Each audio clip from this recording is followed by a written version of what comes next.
Hey, so today we are talking about a book that I unfortunately have very, very negative feelings towards, and that is The Terror by Dan Simmons. If you followed my journey with this book, which you probably didn't, but who cares, you know that I announced this at the end of one of my videos as like a huge project I was taking on, since this book is like 990 pages.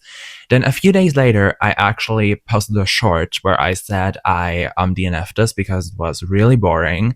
And then in another short where I updated you on my reading, I said I picked it up again because I eventually got access to the audiobook and I thought, no, I have to see this through. And now I'm DNFing it again. But now I'm making a full video about it because my thoughts are clear. I have gone even further into the story, and this is incredibly, incredibly terrible. So, disclaimer, if you love this book, please don't watch this video because I'm gonna tear it apart. Also, I'm only gonna tear apart, obviously, the portion of the book that I have read. I am about 350 pages in, so I'm 1/3 through, and I just can't continue, not even with the audiobook. I am finished with the first part of the audiobook. It was like split into 3, and the second part of the audiobook would still be 18 hours long. And even on the 2x speed that I usually listen to audiobooks, I just cannot deal with that. That would be such a time investment for something I just don't really care for, and not just don't really care for, like actively despise. So I'm just not gonna do it. So I guess you're probably interested in the reasons why I actively despise this.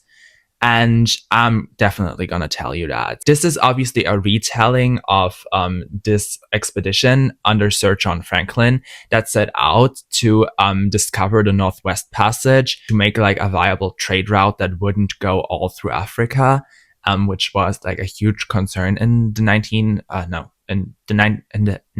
century, because people just really wanted a trade route to Asia that wouldn't take ages.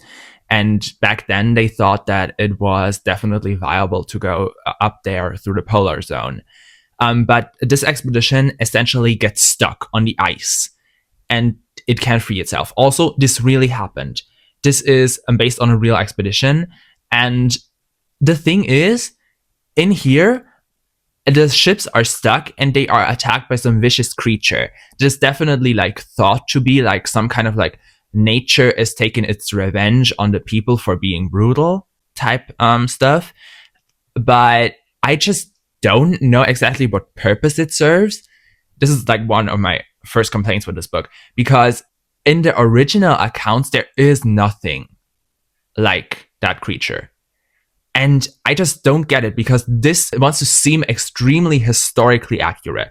It has a lot of very detailed accounts about absolutely anything. And of course, I think with the inner machinations of like the characters, because there is a lot going into like the inner lives of the characters that I absolutely also hate, and we're going to get into that. Of course, there's probably some artistic liberty taken here, but it wants to seem very historically accurate. And plopping that monster in there, making it kill off all the people, I just don't know what purpose that really serves. Also because the original story is quite horrific. It is brutal in the way that these men struggle to survive, eventually going off the boat and trying to make it to the mainland on foot. And there's cannibalism and brutal violence between these men. They are starving because their food supplies are running out, because there was like a whole thing going into this expedition where they just went with the cheapest food supplier, who obviously didn't like do the best job at like producing the foods and like sealing the cans properly, so much of the food went bad. And even like the good cans, there was like lead poisoning, because it was like the cans were like either made of lead or sealed with lead, so even the good foods were kind of toxic to you. So it is a brutal story in its own right, the real one. So I just don't know why we had to plop the monster in here. Is it just for shock value? And even if it's that, it doesn't even appear that much in the story, because for like the first like 200 pages, it's not even that much in here. And when we eventually get to it, like I'm 350 pages in, we kind of get to know a little bit more about how the monster eventually turned up and what it's currently doing to the people, but it's still not really explained. And there is something tied to the monster that makes me go into my second and third grievance about this book and why I absolutely hate it, and that is racism as well as misogyny. They are rampant in this book. Obviously, this was written by a man, by a very old man at that, so I expected absolutely nothing because men in fiction have hurt me more than I'd like to admit. It's just, like, I'm not saying that women can't be racist, but with the books that I picked up, it's usually the men. They have written some real garbage on this world. There is some Inuit people that show up, and like the man is like immediately killed. But there was a woman with him, a very young woman that died, and one of the men is lusting after her, which I already find weird enough. But the way that some of the perspectives talk about her just like unnaturally sexualizes her, in my opinion. It thinks like the one perspective in here that I actually find kind of viable is Crozier's. But even he thinks of her as like this vixen that is trying to come to, like, I don't know, enchant his men. And I am like, girl, why do you have to do that? Like, it's literally because they also think that she's like a witch, and that her advent, which did coincide with the advent of the monster, that she has nothing to do with that. But like, I just really don't like the way she is portrayed. Okay, I really don't. And the thing is, as much as I think that Crozier's perspective is pretty much the only thing in this book that is actually somewhat interesting, I hate him too. Crozier's perspective, just to say why I think his is the only one remotely viable. We get his more often than any other perspectives, and his perspective is in like the timeline, the current timeline we follow. And then we get flashbacks to the past through the perspective of other people, and I think sometimes Crozier itself, but I could be wrong about that. So we follow his timeline. He's the captain of like the Terra. He's telling us about the monster. He's telling us about the dwindling food supplies, and his perspective has like some merit. I think it's still overwritten as hell, but whatever.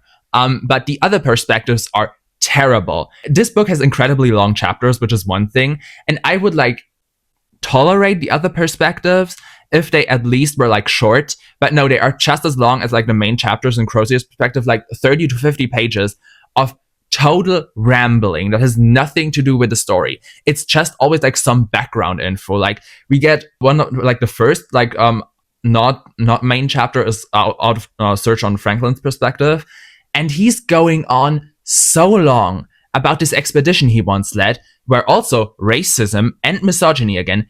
I don't even know how to say this in a not. I'm okay. I'm just gonna say it plainly. He goes on incredibly long about the breasts and nether areas of this one indigenous woman. Obviously, they also refer to the indigenous people as a word that they shouldn't be referred to.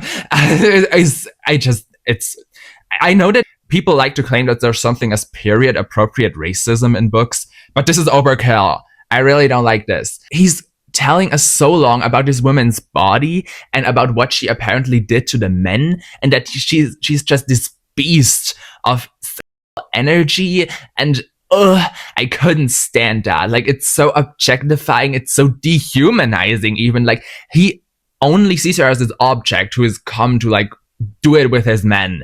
I hated that. And this goes on for so long. And the only actual use that chapter has is telling us about how everyone was actually concerned that the expedition wasn't even ready, that the ships weren't good, and that the food was probably non-edible.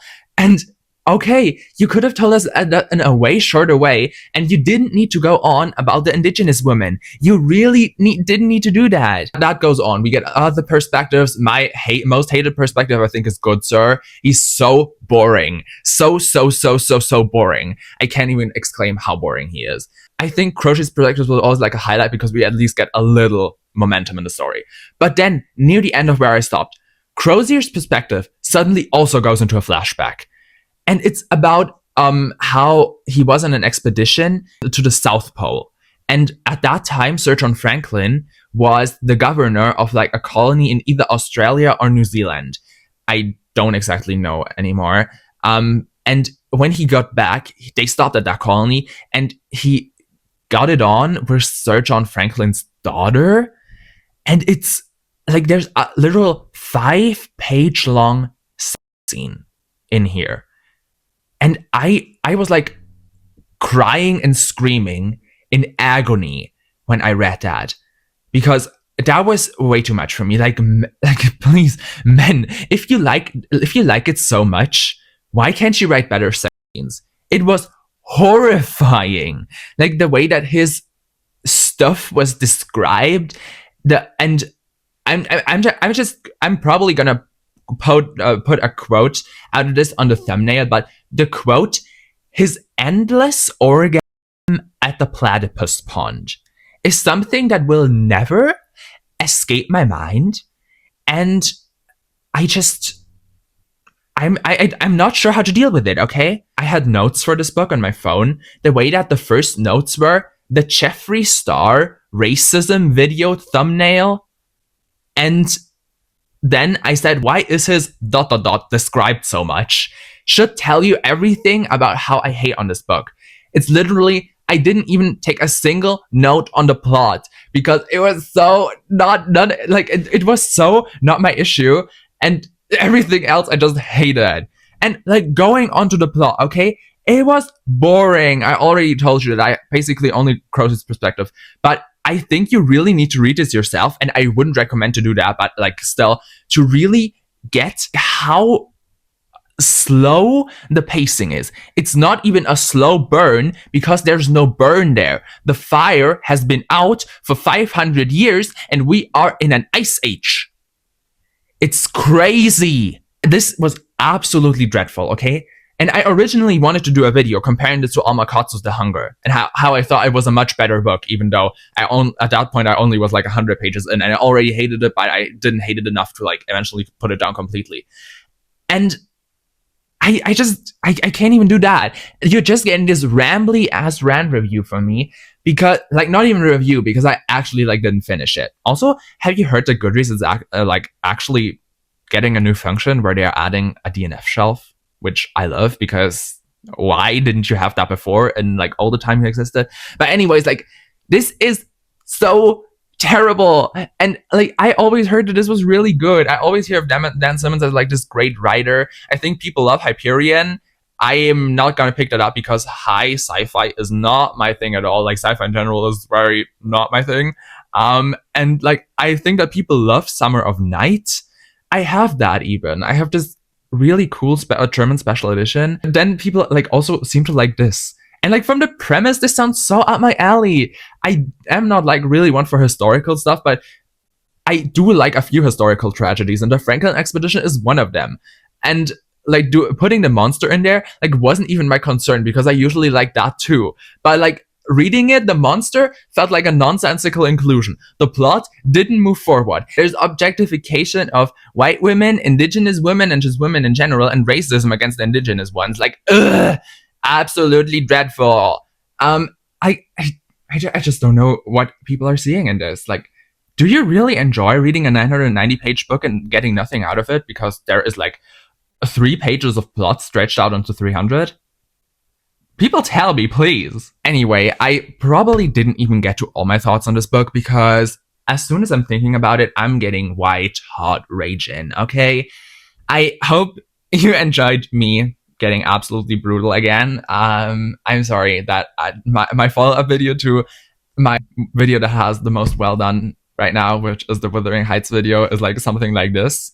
And actually, on the topic of the Wuthering Heights video, thank you. More people watch that than anything else on my channel, except for the shorts. And I'm just really thankful for that. And I'm also really thankful to everyone who left a comment. I love you people, really. And going back, I'm gonna make this a follow-up to the Wuthering Heights thing in the last like 2 minutes or something. Not even talking about the movie, but I finally listened to the Charlie XCX album, okay? It's amazing. Can we please agree that the movie, like, have your opinions about the movie, but the album is amazing? I didn't even listen to it because I listened to the songs she released beforehand, and I thought, oh my god, these are so good. Please don't let the album be ass. And now I listen to it and I love it. I absolutely love it. It's so good. I didn't know that Charlie XCX making sad songs or like even like more in another style would like be so my shit, but it is. I love the hyperpop-isms in tune with the like orchestral score, and Charlie XCX more. I know that they aren't raw vocals because she uses filters out the ass, and I don't care, but they sound more raw even with the filters. I love it. I love it. It's so good.